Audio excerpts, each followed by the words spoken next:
Hello students, क्या हाल चाल। स्वागत है आप सभी का हमारे YouTube channel stars vision classes पर, जिस पर आज मैं आप सभी के लिए लेकर आई हूँ एमएससी सेकेंड सेमेस्टर के पेपर 2 की जूलॉजी की क्लास, जिसमें कि आज हम डिस्कस करने वाले हैं फिजियोलॉजी ऑफ रेस्पिरेशन। ये आपका पेपर 2 का यूनिट 1 है। इससे पहले की वीडियो में हमने फिजियोलॉजी ऑफ डाइजेशन डिस्कस कर लिया था, वो वीडियो प्लेलिस्ट में ऐड कर दी गई है, आप सभी चाहें तो देख सकते हैं। फिजियोलॉजी ऑफ रेस्पिरेशन डिस्कस करने से पहले मेरी आप सभी से रिक्वेस्ट है कि अगर चैनल पर नए हैं तो सब्सक्राइब कर लीजिए, वीडियो को लाइक और शेयर करना नहीं भूलना है। नोट्स से रिलेटेड कोई भी हेल्प चाहिए आप सभी कमेंट करके बता सकते हैं, और वीडियो आप सभी को कैसी लगी वो भी कमेंट करके ज़रूर बताएं।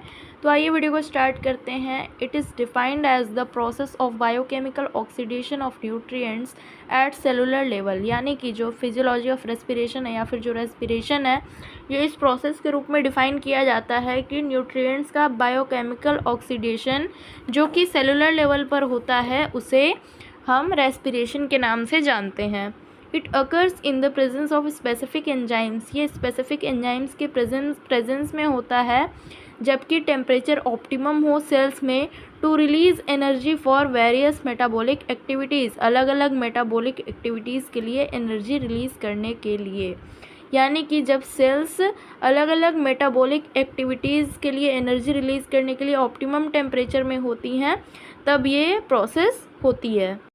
It is a catabolic process in which exchange of gases takes place between the body and outside environment, यानी कि ये एक कैटाबॉलिक प्रोसेस है जिसमें कि गैसेस का एक्सचेंज होता है बॉडी एंड आउटसाइड इन्वायरमेंट के बीच। नेक्स्ट पॉइंट है टाइप्स ऑफ रेस्पिरेशन। रेस्पिरेशन कितने टाइप का होता है?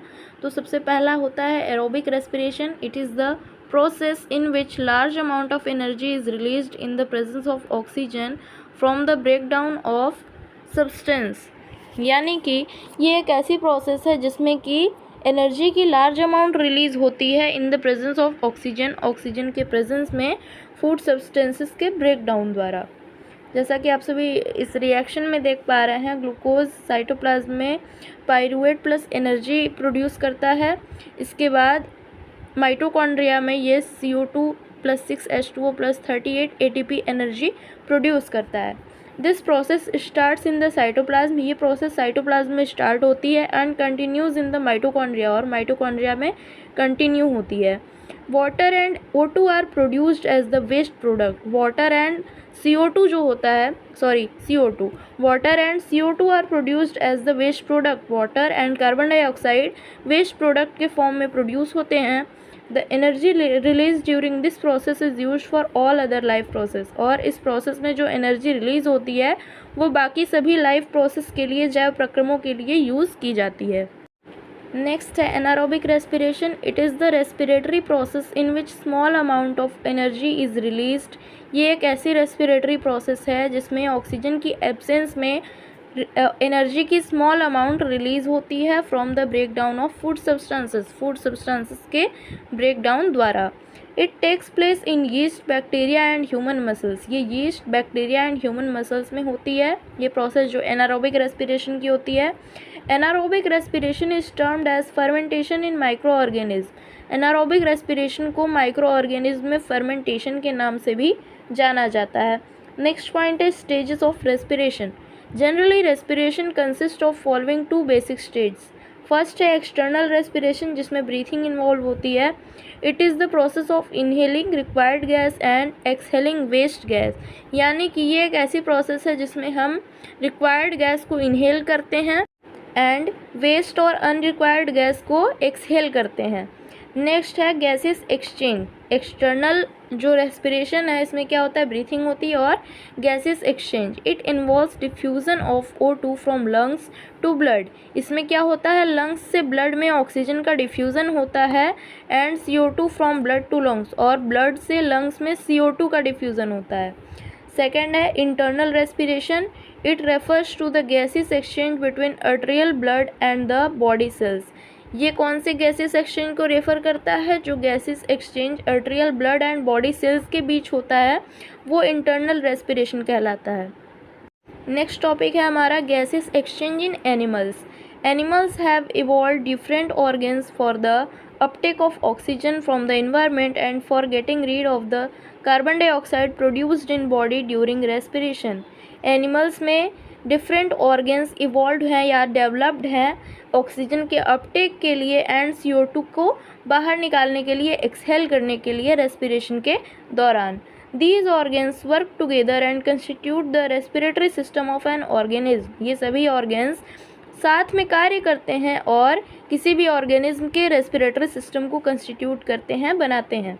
For efficient gases exchange, efficient gases exchange के लिए respiratory surface should be, respiratory surface को कैसा होना चाहिए, थिन वॉल्ड होना चाहिए, ब्लड सप्लाई में रिच होना चाहिए एंड जो रेस्पिरेटरी सरफेस होता है उसका सरफेस एरिया लार्ज होना चाहिए और ये मॉइस्ट होना चाहिए जिससे कि डिफ्यूज़न को स्पीड अप किया जा सके। नेक्स्ट क्या है, अब इसमें आपके सिलेबस में टॉपिक किस तरीके से दिया हुआ है, gases exchange in aquatic and terrestrial animal. तो सबसे पहले हम जानेंगे gases exchange in aquatic animals. Aquatic animals gases exchange कैसे करते हैं।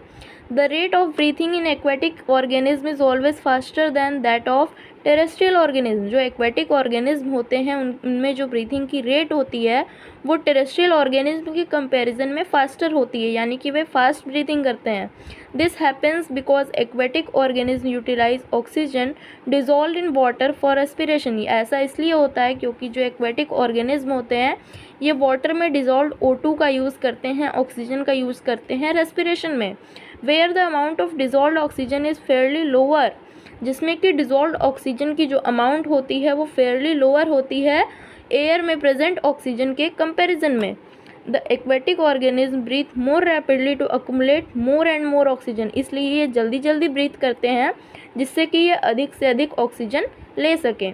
Fishes take in water through their mouths and force it to pass into the gills where the dissolved oxygen is taken up by blood flowing in blood vessels।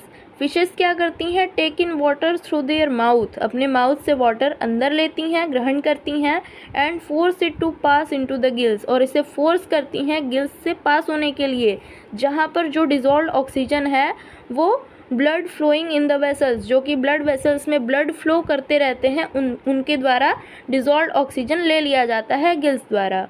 Next point है gaseous exchange in terrestrial animal. Terrestrial animal में कैसे gaseous exchange होता है, these animals use atmospheric oxygen. ये जो animals होते हैं ये एटमॉस्फेरिक ऑक्सीजन का यूज़ करते हैं रेस्पिरेशन के लिए। This oxygen is absorb by different organs in different animals. ये ऑक्सीजन जो है वो डिफरेंट एनिमल्स में अलग अलग ऑर्गन द्वारा एब्जॉर्ब किया जाता है। All these organ have a structure that increase their surface area. इन सभी ऑर्गन्स में ऐसे स्ट्रक्चर होते हैं जो कि उनके सरफेस एरिया को इंक्रीज़ करते हैं। Since the exchange of oxygen and carbon dioxide has to take place across this surface, and जो ऑक्सीजन एंड कार्बन डाइऑक्साइड का एक्सचेंज होता है वो इस सरफेस के अक्रॉस होता है। The surface is fine and delicate, और ये जो सरफेस होती है ये फाइन होती है एंड डेलिकेट मेम्ब्रेन होती है या फिर डेलिकेट सरफेस होती है, यानी कि बहुत ही कोमल होती है। टू प्रोटेक्ट दिस सरफेस, इस सरफेस को प्रोटेक्ट करने के लिए it is usually placed with in well protected body. इसे वेल प्रोटेक्टेड बॉडी के बीच में प्लेस किया जाता है या फिर वेल प्रोटेक्टेड बॉडी के अंदर प्लेस किया जाता है। In addition there is a mechanism for moving air in and out of this area where the oxygen is absorbed. और क्या होता है, वहाँ पर एक ऐसा मैकेनिज़्म होता है मूविंग एयर का इस एरिया से अंदर आने के लिए और बाहर जाने के लिए, जहाँ पर कि ऑक्सीजन एब्जॉर्ब कर ली जाती है। सो स्टूडेंट्स, हमारे इस वीडियो में बस इतना ही। मिलते हैं नेक्स्ट वीडियो में जिसमें कि हम डिस्कस करेंगे रेस्पिरेटरी पिगमेंट्स के बारे में। इसके साथ ही आपका जो फर्स्ट यूनिट है सेकंड पेपर का वो कंप्लीट हो जाएगा। उसके बाद हम सेकंड यूनिट स्टार्ट करेंगे। तो सारी वीडियोस आप सभी को टाइम पे मिल रही हैं, तो मेरी आप सभी से यही रिक्वेस्ट है कि चैनल पर नए हैं तो सब्सक्राइब कर लीजिए, वीडियो को लाइक और शेयर करना नहीं भूलना है। और नोट्स से रिलेटेड कोई भी हेल्प चाहिए आप सभी कमेंट करके बता सकते हैं। सारी नोट्स की PDF हमारे टेलीग्राम चैनल पर आप सभी को मिल जाएगी, तो टेलीग्राम चैनल ज्वाइन कर लीजिए, जहाँ पर कि आप सभी को सारी वीडियोज़ की नोटिफिकेशन भी मिल जाया करती है। थैंक्स।